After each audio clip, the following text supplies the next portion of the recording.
Okay, so we're going to do the branding details today, and there is one thing, this is really susceptible to caching in your browser, so that is the memory storage in your browser. So to start from a clean sheet, the best thing to do, if you haven't, hopefully you haven't done anything yet already, is to just make sure you clear your cache in whatever browser it is that you're using. And if you just Google clear my cache in whatever browser, Google Chrome, whatever it happens to be, then it will tell you how to do it. Now I happen to know that in Firefox I have to go to privacy and security, and I just clear everything out, and then that says it's got 0 there, so that's good. I'm on the login page and I'm ready to log in. So then you can go ahead and log in. Okay, so you should end up now on the campaigns page. Now we are going to go to the My Account Details. Now I'm going to open this in a new tab. So we just right click on it on the Mac and you can click open, and it opens in a new tab. So there it is, and I'm just actually going to move that one there because I just prefer working with the campaigns on my right. So the next thing we're going to do is we're going to go to branding details. And the next thing we're just going to do is we're going to open one of the campaigns. I'm going to open the breast cancer campaign, and I'm going to go to the info tab just there so that you've got access to all the different leaflets. Okay, so let's go back to the branding details tab now, and let's upload our data. So I am going to upload a logo. So I have just been doing some work on this for this guy because he sent me a logo. He tried to upload one that was 6.5 meg in size, which is a huge amount of file size for a logo. You really want the logo to be sort of under 100 kilobytes, really, ideally under 200 really at the most. And just make sure that the dimensions, and you can normally right click on an image and see what the dimensions are no more than 7 or 800 ish by sort of 250 to 300 high, so 700 or 800 pixels wide by about 250 to 300 pixels high.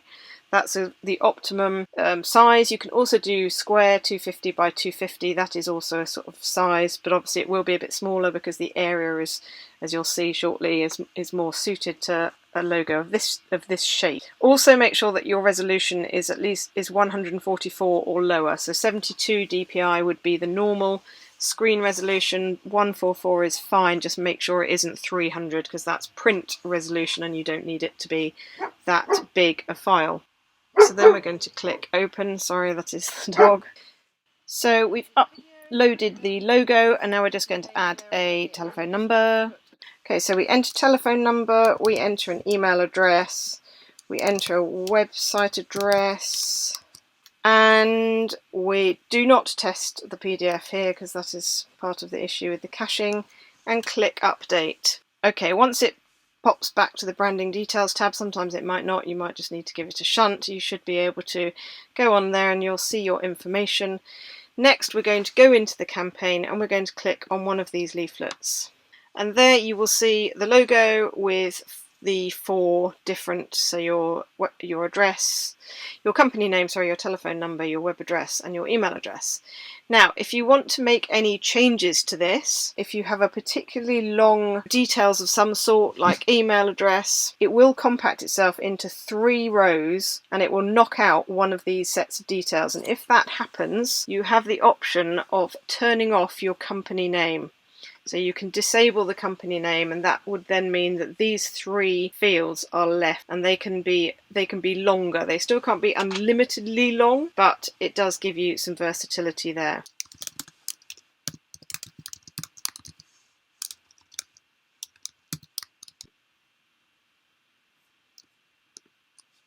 So we've just tried to elongate, we've elongated the email address. Now we're going to click on another leaflet. Make sure it is not the same leaflet that you clicked before.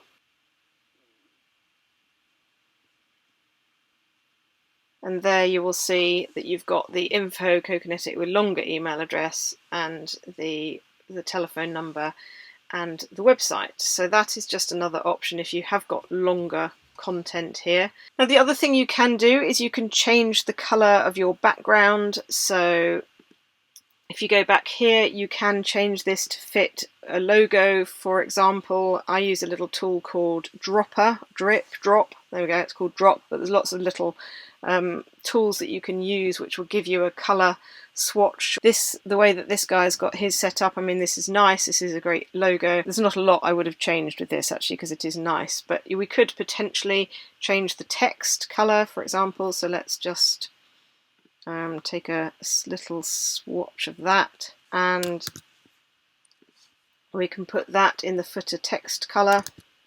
Just make sure there's only one hashtag and click update. Sometimes it does just doesn't, there we go, it's gone back, that's fine. And then just make sure that that's saved, and then when you go back into campaigns, open a different leaflet, make sure that it's not the same leaflet that you had before, and you'll see that the colour of the text has changed. You can also change these to white, so if for example you put a background colour on here, which you could do, then you can change these little icons to white icons, so that's another option as well. So hopefully that has given you a fairly good overview of how to do your branding details. As I say, just make sure that you don't use this test PDF button, because this is causing a caching issue, and just make sure that each time you make a change you use a different leaflet on here to test, so that there's no stored memory. And if once you've made your changes and you're happy with the way it looks, I would just go and clear out the cache again, so that next time you log in you will have the exact correct details and everything will be stored correctly, and you won't be carrying any legacy memory from the browser over into your new stuff. So that's fine. Once that's set up, you can just leave that, and that will then be applied to any of the campaigns that you go into. You will see it's all there exactly as it should be as well. So that's one of the beauties. If that you do need to change a telephone number or some sort of details, then you can do that, and it will obviously then be applied and updated. And when you share those links, those share links, it doesn't matter when you shared them, if you update the details and somebody clicks on that share link, they will see the updated details. So that's kind of quite a nice feature. It doesn't matter, it's not fixed to the leaflet, that generates dynamically effectively. So the minute you update the details, then that will be updated on that share link, if you see what I mean. So hopefully that has made sense. Now please, if you have any problems at all, please jump on this chat tool, because we do these things day in, day out. And if you're having any problems, or it's taking you any time, or it's getting frustrating or whatever, just send us your logo over, attach your logo to raise a ticket on that chat tool, send your logo over, give us your details, so your telephone number, your website address, and your business name and email address that you want to put on there, and then we will set that up for you. Okay, hope that's been useful. Cheers guys.